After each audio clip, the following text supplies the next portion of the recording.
नमो अर्हन्तारं नमो सिद्धारं नमो आयर्याणं नमो वज्रायाणं नमो लोये सर्वसाहूरं शुद्धात्मानमनेकान्तं साधुमुत्तं मङ्गलम् वन्दे सन्द्रष्टसिद्ध्यर्थं सन्द्रष्ट्यर्थप्रकाशकं मङ्गलं भगवान् वीरो मङ्गलं गौतम गणे मंगलम कुंद कुंदाद्यो जैन धर्मो सुमंगलम सर्वमंगल मांगल्यम सर्वकल्याणकारकम प्रधानम सर्वधर्माणां जैनम जयतु शासनम नमः समय साराय स्वानुभूत्या चतास्ते चित्स्वभावाय भावाय सर्वभावान्तरच्छिदे।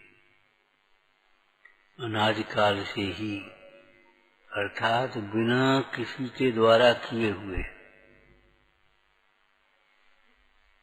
यह जीव मोह राग द्वेष रूप और उसके फल से आकुलता रूप दुख रूप परिणमित हो रहा है, जिसे हम मैं कहते हैं। हम देखो कैसी आदत है,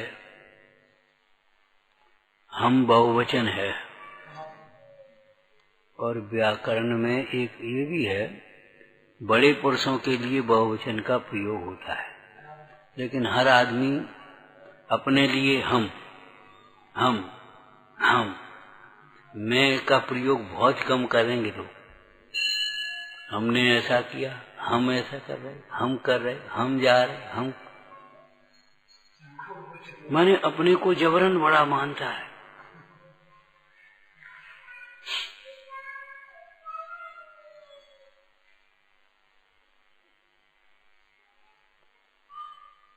समझ में आया? हम संस्कृत में अहम शब्द है, उसका अभ्रंश सा हो गया, ये समझ। हम आ तो निकाल दिया, माँ पूरा कर दिया, ये अभ्रंश ऐसे ही होते रहते हैं। हम अहम में मूल में अहम, अहंकार जीव अहम,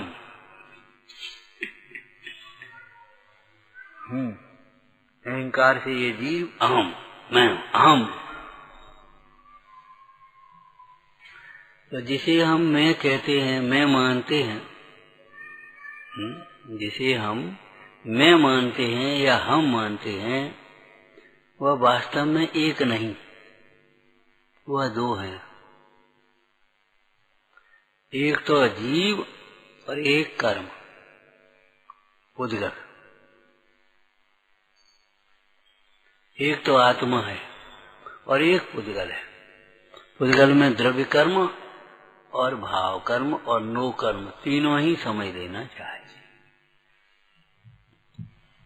अध्यात्म शैली में भाव कर्म को भी पुद्गल ही कहते हैं।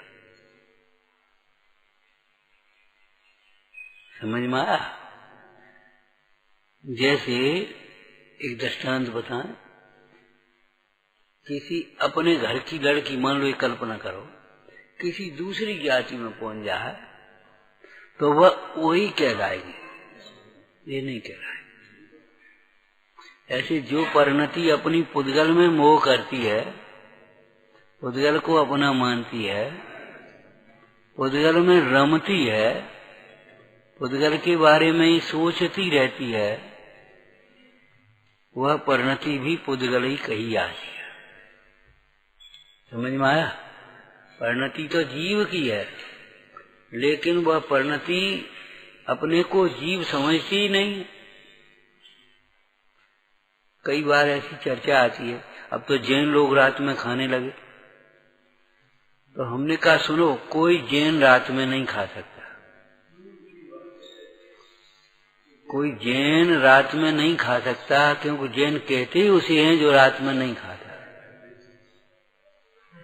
जैसे भौतिक विज्ञान वाले कहते ना कि देखो अब तो पुद्गल के विभाजन टुकड़े हो गए, इलेक्ट्रॉन, प्रोटॉन, न्यूट्रॉन, साइंस वाले भौतिक विज्ञान। हम कहते नहीं, पुद्गल के टुकड़े नहीं हो सकते। क्यों? पुद्गल कहते ही हैं जिसके दो टुकड़े ना हो। अब तुमने पहले स्कंद को पुद्गल मान लिया, सूक्ष्म जिसको तुमने पहले अपने अज्ञान से पुद्गल मान रखा, परमाणु मान रखा, वह पुद्गल का स्कंद था। अब उसके टुकड़े हो गए, तो तुमने कहा पुद्गल के टुकड़े हो गए। एक के दो करके ले हम अब याद कर देंगे, एक के दो ले दो हो गए। तो कि ये दो के दो हैं इसमें, इसलिए दो हुए, एक के दो नहीं हो सकते। कई बार 100 का नोट दिया, भैया दो कर देना, तो 50-50 के दो दे देता है, 100-100 के दो नहीं देता। बताओ, तो एक के दो हो गए कि नहीं हो गए? कि एक के दो कहाँ हुए? 100 के नोट के 200 के नोट हो जाए, ऐसा कहाँ होता है? तो 100 के नोट के 2 50-50 के नोट हो गए। क्यों? कि 100 के नोट में 2 50-50 के तो पहले ही मूल्यांकन है ना, मूल्य है ना उसका। ऐसे तो हम 1 के 10 कर देंगे, 10-10 के 10 नोट कर देंगे, 20 कर देंगे, 5-5 के, इसमें क्या दाम है? लेकिन 1 के 2 नहीं हो सकते। 100 के नोट के 200 के नोट कर दो तो हम जान कैसे करोगे? क्योंकि उसमें 100 रुपए में 100 के दो है ही नहीं। एक के कभी दो भाग नहीं होते और दो मिलकर के कभी एक नहीं होते, ये सिद्धांत है। सवेरे समयसार की निर्जराधिकार पढ़ रहे थे हम स्वाध्याय में, हजारों कारणों के मिलने पर भी स्वभाव का नाश होना, बदलना अशक्य है। हजारों कारण मिलेंगे तो भी स्वभाव का नाश नहीं हो सकता, स्वभाव बदल नहीं सकता। कोई लौकिक दृष्टांत बताओ। सर्प को दूध भी पिलाएं तो भी वो जहर ही उगलेगा, कुछ नहीं कर पाएगा। जोंक अगर दूध के स्थान पर भी बैठ जाए तो दूषित रक्त को ग्रहण करेगी, दूध को नहीं। ऐसे मानी छली जीव अगर जिनवाणी का उपदेश भी सुनेगा तो उसमें से अपने अभिप्राय का पोषण करेगा।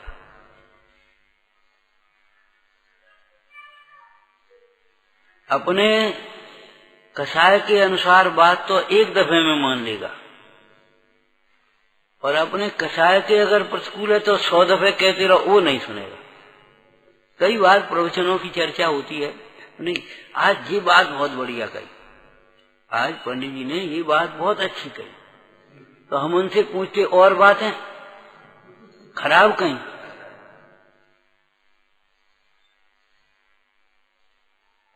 सब अच्छी कही है, एक थोड़ी अच्छी कही है, लेकिन एक तेरे कसाय के अनुकूल थी तो तूने मान ली बहुत अच्छी कही। हमें अपने छोटों की भी विनय करना चाहिए। आज ये बात बहुत अच्छी कही,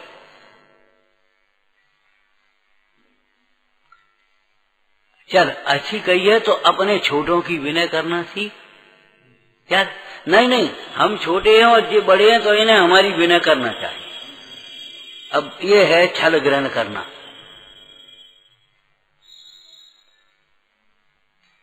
जैन दर्शन का, जिनवाणी का एक एक वाक्य कसायों को मिटाने के लिए है, घटाने के लिए है।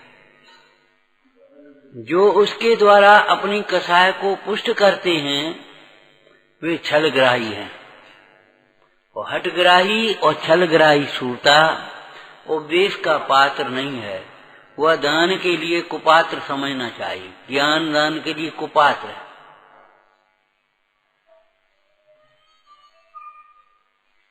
कभी उसमें से छल ग्रहण मत कर लेना।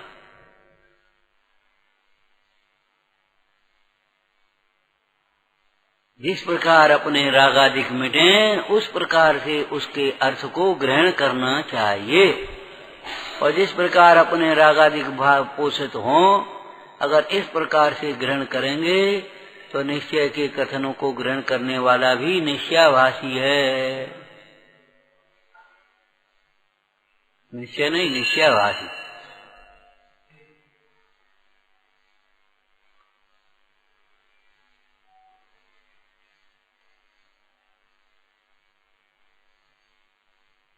देखो, आयुर्वेद का भी ये सिद्धांत है, चिकित्सा का भी। एक औषधि सबके लिए कार्यकारी नहीं होती,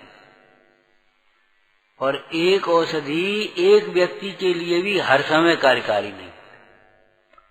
तुम्हें सर्दी में बुखार आया था, उस समय कोई दवा बताई थी। अब गर्मी में लू लग गई, बुखार आ गया, अब वही दवा तुम ले ले तो क्या हो? पहले वात प्रधान ज्वर था, अब पित्त प्रधान ज्वर है, उसकी चिकित्सा उल्टी होगी, अलग होगी। अब तुम समझे नहीं तो तुमने कहा वो अरे कहा वैद्य जी को फीस दें 500 रुपये 400 रुपया, अपन तो वही दवाई ले ले, पहले बीमार हुए तो दवाई फैला ले।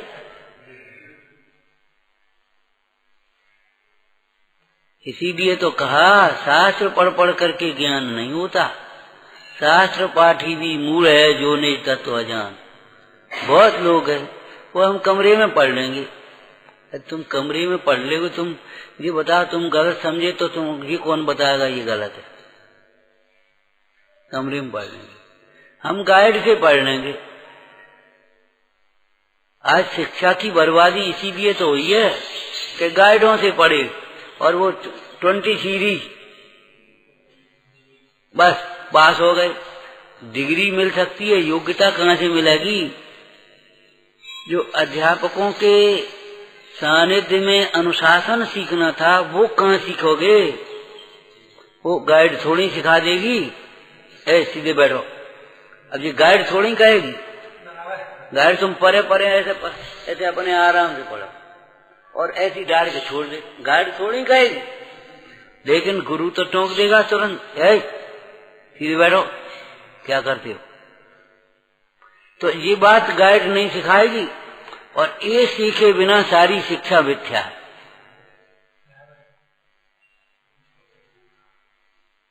अपनी प्रयोजनभूत बात अगर नहीं सीख पाई है तो सारी शिक्षा मिथ्या ही तो हुई। मिथ्या प्रतीत कछु ज्ञान सो दुखदायक अज्ञान ज्ञान। और फिर इन जुत विषयन में जो प्रवर्त ताको जानो मिथ्या है।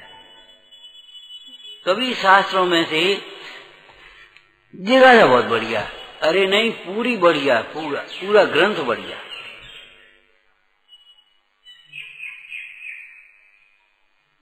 जिनवाणी के अनुसार अर्थ ग्रहण करके अपनी परिणति में संशोधन करो। अपनी परिणति के अनुसार, अपने अभिप्राय के अनुसार जिनवाणी के शब्दों का, वाक्यों का प्रयोग मत करो। जिभ्या नहीं मिलेगी, जिभ्या नहीं मिलेगी। रटे रटाए 2-4 शब्द भी बोलते रहोगे, जिभ्या नहीं मिलेगी, ध्यान रखना। ये कान नहीं मिलेगी, सुनी उल्टी सुनोगे, अनसुनी करोगे। बहुत लोगों की ऐसी आदत होती है, हम इनको चतुर नहीं कहते, चालाक कहते। चतुर कौआ नहीं, चालाक कौआ। चतुर अलग है, अपना प्रयोजन सिद्ध करने वाला चतुर होता है, और दूसरों को ठगने वाला चालाक होता है। चतुर कौआ नहीं, चालाक कौआ। चतुराई अलग है, चतुराई संसार से निकलने के लिए है, और चालाकी तो संसार में डुबाने वाली है।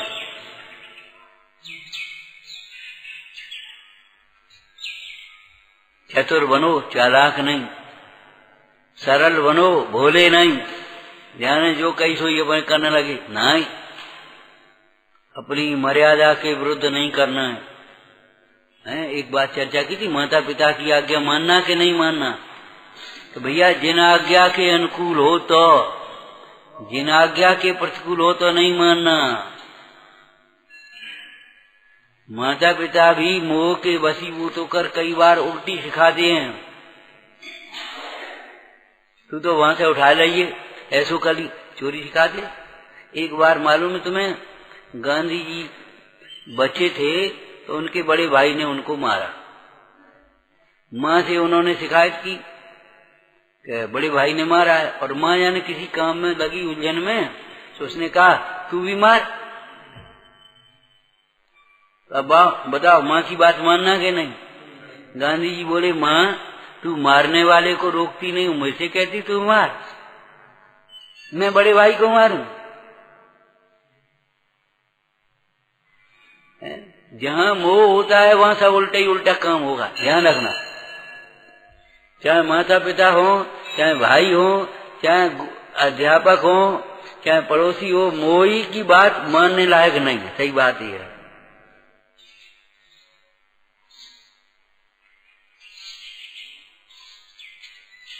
गांधी जी का ही दूसरा है ना, अध्यापक ने ठोकर लगाई है, आगे की लड़के को देख करके सही कर दे, नकल करने के लिए, नहीं मानी। स्पेलिंग गलत हो रही थी ना इंस्पेक्शन में, तो जरा इशारा किया सामने वाले को देख के सही कर, लेकिन गांधी जी सामने वाले देख करके सही करने वाले थोड़ी थे।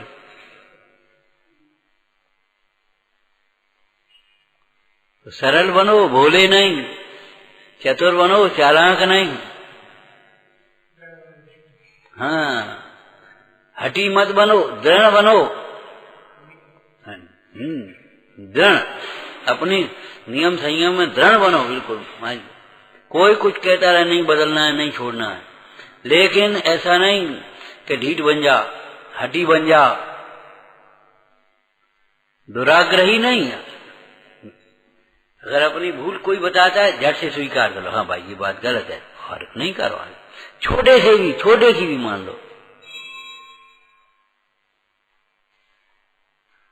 हमने उस दिन ये कहा, देखो प्रवचन में, कि जो स्त्री पति का अनादर करती है वह विधवा होती है अनेक भवों में। तो ये भी तो कहा जो पति स्त्री को दासी समझता है, तिरस्कार करता है, ये भी तो कहा था। लेकिन मालूम है, वो पत्नी अगर सुनेगी तो वो कहेगी पति, देखो पंडित जी ने आज कहा कही, देखो अनादन, और पति कहेगा पत्नी से, देखो पंडित जी ने कहा कही थी, विधवा हो। अरे वो वही के तुमसे भी तो कुछ कहा था। छल ग्रहण नहीं करना चाहिए। कुंद कुंद स्वामी का ये आदेश है, न छल ग्रहो छल न बने। शब्द अर्थ की चूक है वो तो ग्रहण करना ही नहीं चाहिए, लेकिन अभिप्राय की छल ग्रहण करना ये तो बहुत बुरी बात है, उससे अनंत गुना पाप है। बल्कि ये समझो ये अनंतानुबंधी छल है। शिक्षा के विधान में से बोलना लाए, अभिमान आ गया, अभी बताते, देखो थक गए, रुक जाओ, अभी बताते। छल सो धर्म रीति दल मले, अनंतानुबंधी माया वह। कर्तव्य पालन ही विनय है। तो मतलब अपना काम कर रहे हम, हमने एक कल्पना कर दी, देखो हम टेम पे अपना काम कर रहे हैं, हम विनयवान। और ये क्यों नहीं सुना था, वचन से भी विनय होती है, भाव से भी विनय होती है, काया की चेष्टा से भी विनय होती है, मुझे नहीं सुना।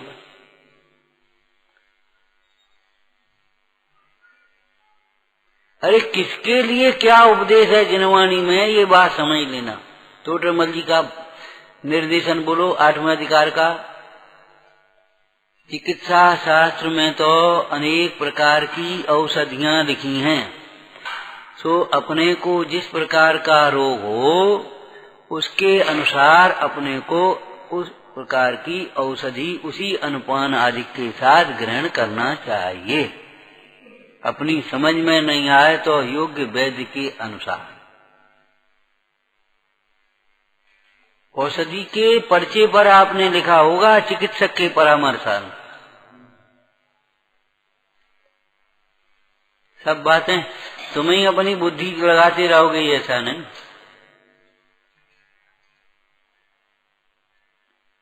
गुरु आज्ञा विचारणी माने उस पर विचार ही नहीं करेंगे, नहीं, ये बात नहीं है। इसका अर्थ क्या होगा? एक तो शायद बताया था, पहले ही विचार करके कही गई ये बात है, तुम अलग से विचार मत करो, एक बात। दूसरी, गुरु आज्ञा के संबंध में विपरीत विचार नहीं करना चाहिए।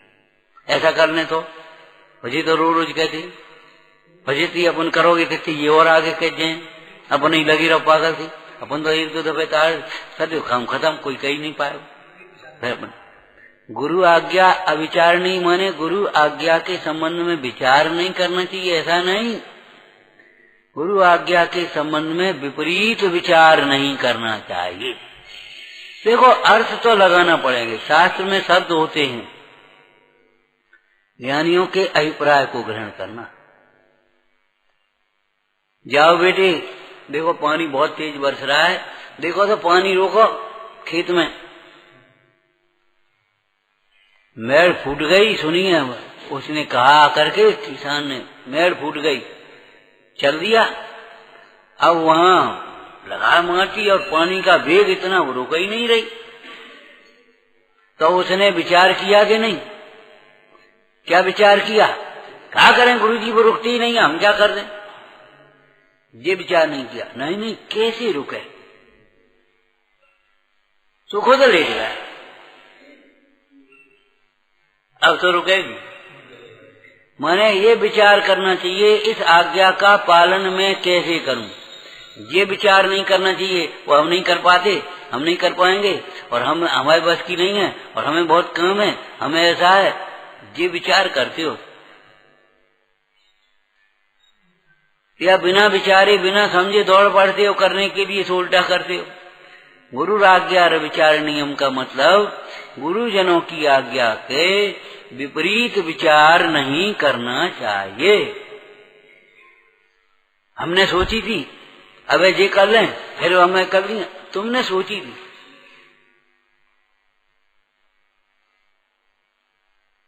विचार करो, तुम्हारी मान्यता और तुम्हारे ही विचारों से कल्याण होता तो काय को यहाँ बैठे होते।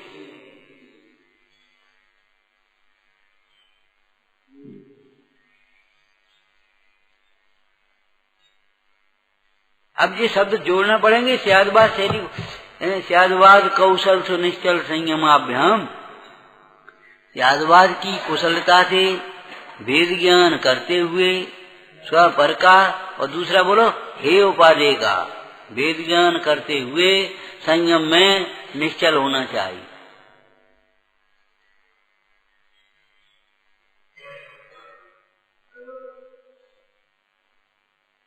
अब स्यादवाद में तुम वेद ज्ञान करते हो तो केवल स्वपर करते रहते हो, हे उपादेय क्यों नहीं करते?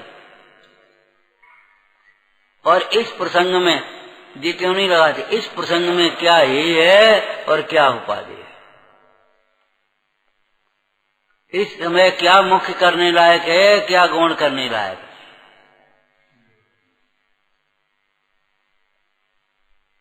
इस प्रसंग में कि हमें इतनी बुद्धि नहीं है।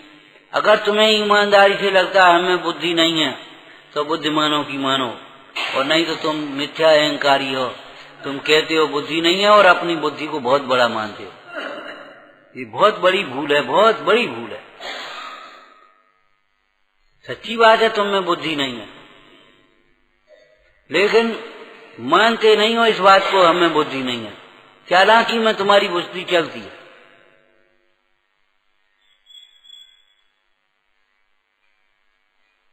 स्वभाव हजारों कारणों के द्वारा भी नहीं बदला जा सकता। इसका अर्थ क्या हुआ? प्रयोजन परक अर्थ बोलो आचरण का।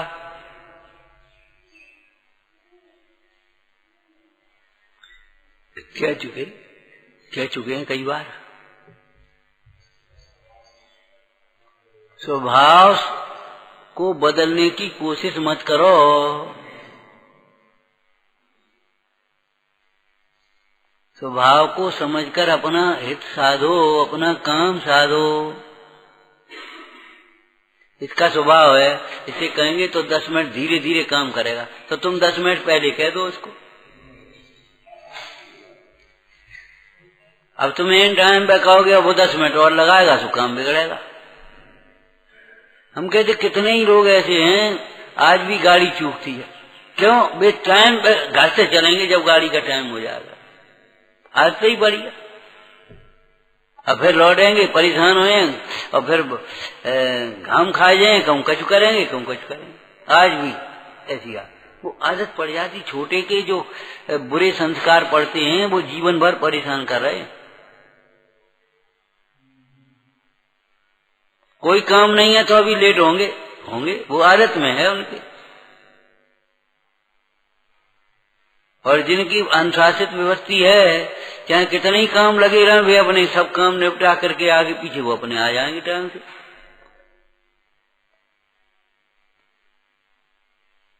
थोड़े दिन बाद ये भी नहीं लगता है कि ये गलत है। ठीक है, इसमें क्या गलत बता। और ज्यादा हुआ तो ऐसा तो सभी करते हैं। तो स्वभाव को समझकर अपना हित कर लेना चाहिए। इसका पहले कौन सा दृष्टांत दिया था? अग्नि का स्वभाव उष्णता है, उसे पहचान कर सावधानी से अपना भोजन पकाओ, सावधानी से तापो।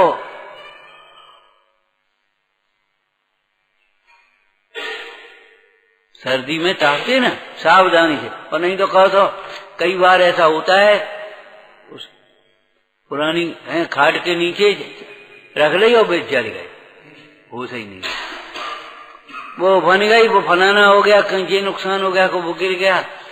घी का स्वभाव चिकना ऐसे कहेगा, अब ऊपर डिब्बा चिकना हो गया, तुमने उठाया फैल गया, काम खत्म।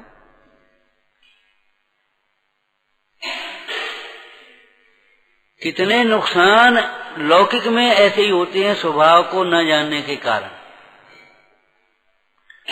कई बार बच्चों से हम बूढ़ों जैसी अपेक्षा रखने लगते हैं। घरों में ऐसी लड़ाइयां अधिकांश होती हैं। यदि सासू बहू की अपनी उस बहू जैसी अवस्था को विचार करके व्यवहार करे तो झगड़े बहुत कम हो। वो उस अवस्था को तो भूल जाती जब अपनी वो अवस्था थी, अब वर्तमान से नापती है।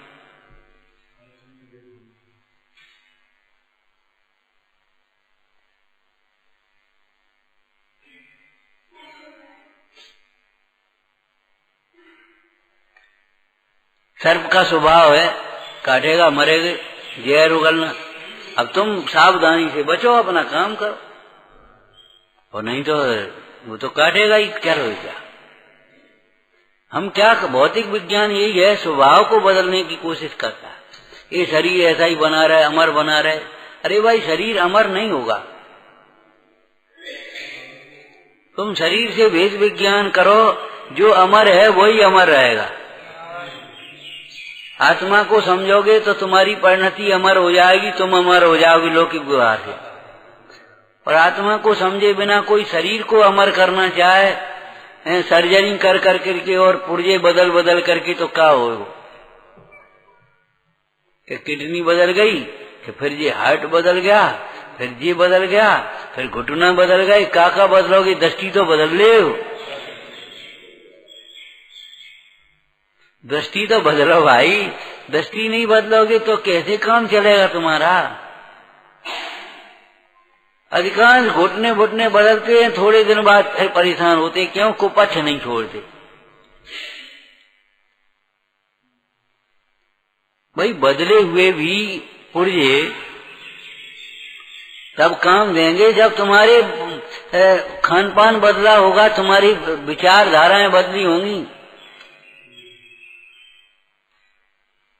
टेंशन करने वाले चाहे कुछ भी खाते पीते रहें, कुछ नहीं होगा।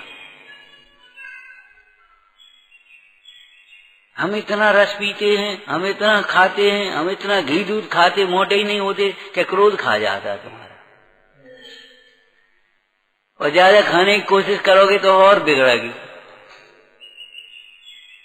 तुम्हारा अहंकार खा जाता है उसको, तुम नहीं खाते। जैसे किसी को भूत लगा हो तो वो भूत खा जाएगा, वो रह जाएगा। लौकिक दृष्टांत है, भूत नहीं खाते, भूत जाति के जो देव हैं, व्यंतर आदि हैं, वे भी रोटी दाल साग भात नहीं खाते, उनके भी कंठ से अमृत जाएगा वो तो, लेकिन वो तो लौकिक दृष्टांत कहा जाता, वो अंगदेही नहीं लगता। ऐसे ही रोगी के ज्यादा भोजन करे तो रोग खा जाता है, वो नहीं खाए। ऐसे ही सबको तुम्हारी कथाएं खा जाती हैं।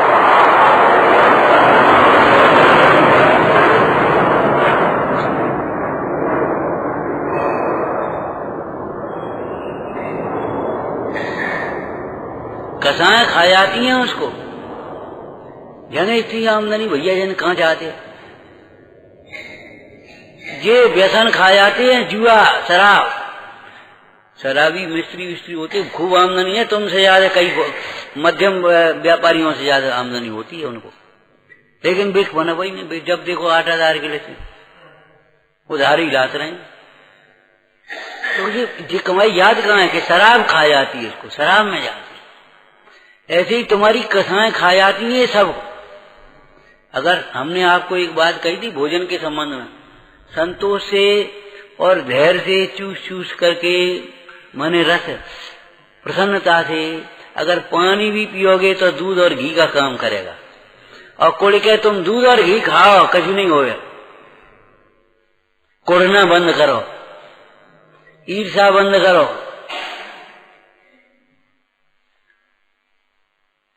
दूध में शक्कर अगर नहीं है तो घबराने की बात नहीं है, लेकिन वाणी में अगर मिठास नहीं है तो समझ लो बर्बाद। दूध तो स्वयं मीठा है, दूध में अगर मीठा नहीं डाला तो कोई परेशानी नहीं, कोई खास बात नहीं, लेकिन वाणी में मिठास आना चाहिए। एक वचन औषधि करें, एक वचन करें घाव।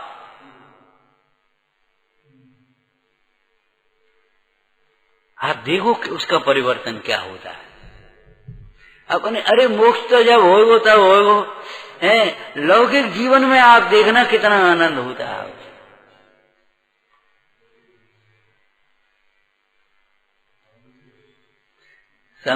सरोवर पर जब पहुंचेंगे पानी पिएंगे तब तो पिएंगे, लेकिन सरोवर के समीप जब तुम जाओगे ठंडी हवा आपको लगेगी, एक आह्लाद होगा।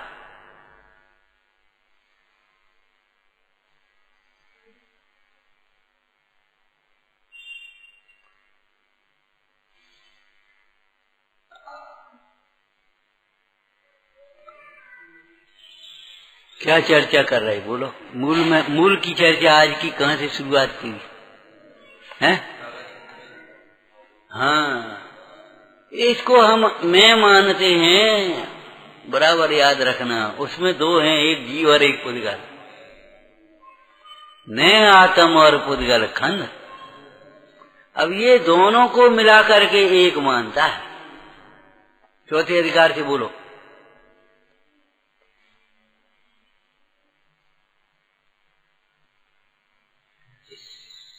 बोलो।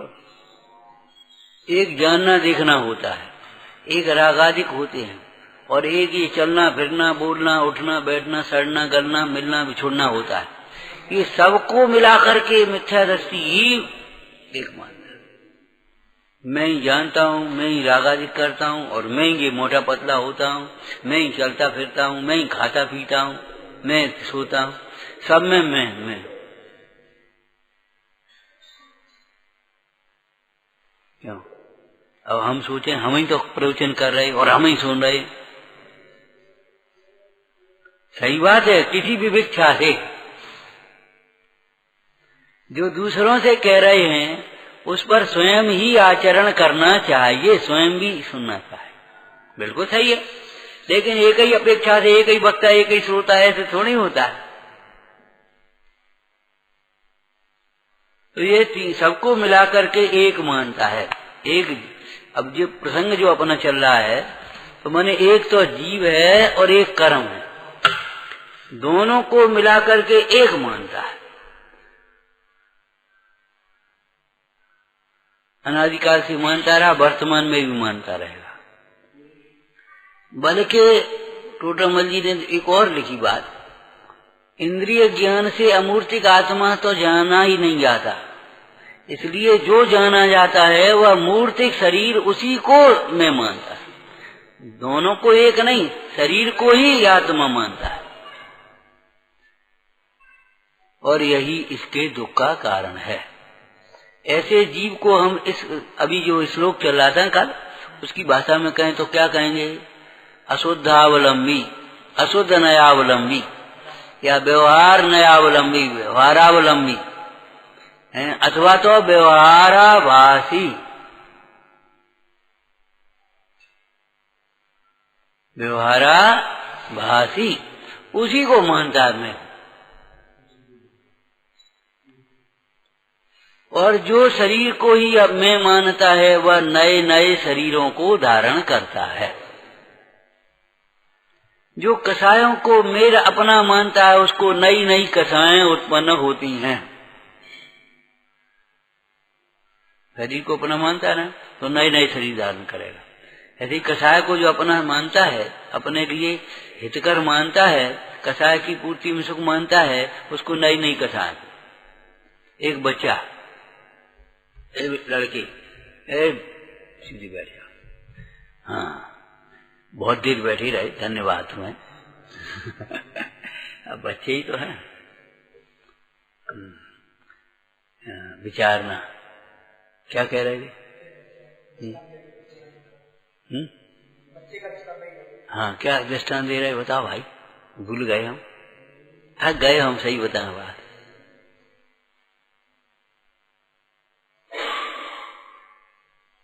सिद्धांत ही बताओ, दृष्टांत फिर बताएंगे। चलो, हैं नई नई कथा। हाँ, एक बच्चा,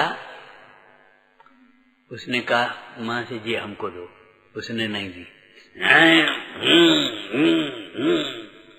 नहीं दे, फिर उसने पटका, टूट गया, माँ ने दे दी, बस समझ लो अब वो ऐसा ही करेगा।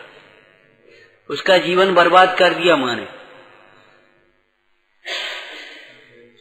क्यों? वो जान गया कि सीधे सीधे नहीं मिले तो ये करो, और अगर उस दिन रो लिया और नहीं मिली तो वो सोचेगा भैया ऐसे नहीं मिल रहे, ऐसे तो नहीं मिले। फिर उसको लाड प्यार से समझा करके दे दिया और बता दिया तो उसकी समझ दोनों हो गई, प्रैक्टिकल भी हो गई और थ्योरी भी हो गई। अब वो जीवन में समझ करके मानेगा। और एक बात और कही थी, बच्चों को कभी ये संस्कार नहीं है, दादा गुस्सा होंगे, अम्मा गुस्सा होंगी, सासी बेटा इसमें पाप लगेगा, इसमें तुम्हारा नुकसान होगा, समझो ये ठोकर लग जाएगी, टूट जाएगी, इसलिए चाहे कहीं नहीं छोड़ो। अम्मा गुस्सा होंगी, दादा गुस्सा होंगी, मन इतना बुरा उनके भीतर घर में कर देते हैं जैसे गुस्सा होना बहुत बढ़िया चीज है, और दादा भाई तो गुस्सा ही होता है। उनके प्रति आदर भाव खत्म हो जाता है, और उनके प्रति आदर भाव बच्चों के प्रति तुम खत्म करोगे तो तुम्हारे प्रति आदर भाव भी उनका नहीं रहेगा। फिर हे उपाधेय का ज्ञान कराओ, ये देखो इसमें नुकसान है, इसको यहाँ उठा के रख दोगे, चाहे जा उठाओगे, और चाहे जैसे डाल दोगे परेशान होगे, ढूंढते फिरोगे फिर तुम। हम कहते मोही माता पिता भी कई बार बहुत उल्टे संस्कारों को अनादिकाल के हैं तो हैं ही, वही पोस्ट करते रहते डालते रहते उसी प्रकार। हाँ, माता बनना सरल थोड़ा ही है, जिनवाणी का अभ्यास करो तब माँ बन पाओगे। बच्चे के शरीर को पोषण करना, और वो भी कुपोषण, उल्टी सीधी चीजें खवाओ, उल्टे सीधे कपड़े पहना, उल्टी सीधी बातें उनको सहदेव, ये माता का कर्तव्य नहीं है, ये माता का शत्रु है। माता शत्रु पिता बैरी, ये न वालो न पाठ या शिक्षिता, पढ़ाया नहीं अथवा शिक्षित नहीं की, जिन्होंने अनुशासन की शिक्षा नहीं दी, कर्तव्य की शिक्षा नहीं दी, विनय सेवा की शिक्षा नहीं दी, सहनशीलता धैर्य की शिक्षा नहीं दी बच्चों को, वो माता शत्रु पिता बैरी है। समझ लेना ये व्यवस्था गंभीर बात है भाई। तो ऐसे ही जो कसायों को अपना मानता है, दूसरा वाक्य बोलो, कसायों को जो अच्छा मानता है उनके नई नई कसाएं उत्पन्न होती रहती हैं, उनके अनंत काल भी कसाय। और जो कसायों को भिन्न जानता है, कसायों को हे जानता है, उसके कसाएं तो फिर अल्प काल में मिटेंगी, आज नहीं तो कल मिटेंगी। वे कसाएं उसके ऊपर हावी कभी नहीं हो पाएंगे। इसलिए आचार्य अमृतचंद स्वामी इन कर्म और कर्म जनित भावों से वेद ज्ञान करा रहे हैं कि कर्म के समस्त भावों को छोड़कर, माने उन्हें अपना मानना छोड़कर, अच्छा मानना छोड़कर शुद्ध नयावलंबी हो और निर्मोही होकर अपने आत्मस्वरूप की भावना भाव, यही सुखी होने का उपाय है। ओम नमः।